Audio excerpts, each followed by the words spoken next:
Ndugu wanahabari na wananchi wa mkoa wa Mara kwa ujumla, hali ya ulinzi na usalama mkoa wa Mara inaendelea kuwa shwari na wananchi waendelee na majukumu yao ya kujipatia kipato kwa amani na utulivu. Jeshi la Polisi mkoa wa Mara linapenda kutoa taarifa kwa umma juu ya mafanikio yaliyopatikana kwa kipindi cha mwezi mmoja, yaani Juni na Julai 2026 katika nyanja za ukamataji, upelelezi, lakini pia katika nyanja ya utoaji ushahidi mahakamani. Kwa kipindi tajwa, jumla ya washtakiwa 149 walifikishwa mahakamani, ambapo hadi sasa washtakiwa 85 wameshahukumiwa na kutiwa hatiani, na kati yao washtakiwa 5 wamehukumiwa vifungo vya muda mrefu jela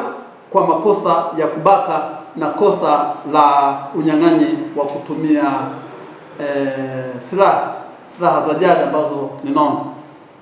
Washtakiwa hao waliohukumiwa kifungo cha muda mrefu ni kama ifuatavyo: Juma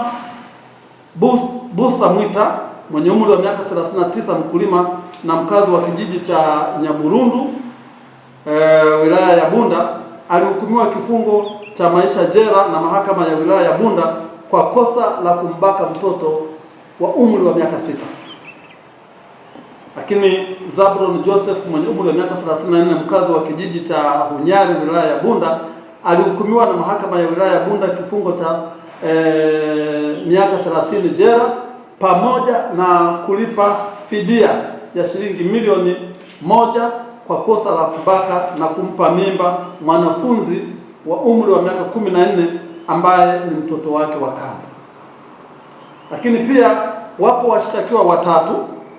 Marwa Chacha Mangera mwenye umri wa miaka 25,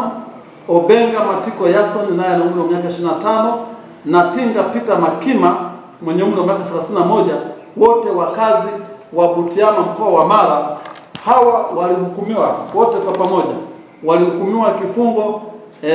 cha miaka 30 jela na mahakama ya wilaya ya Butiama kwa kosa la unyang'anyi wa kutumia silaha za jadi, yaani nondo. Jeshi la Polisi mkoa wa Mara linatoa wito kwa wananchi wenye nia njema na wenye mapenzi mema na jeshi la polisi kuendelea kutoa taarifa za kubaini, taarifa za kuweza kuzuia na kutanzua uhalifu, kwani jeshi la polisi mkoa wa Mara litaendelea kuwalinda na kuwahifadhi watoa taarifa pasi na kuwaumbua. Asanteni sana kwa kunisikiliza.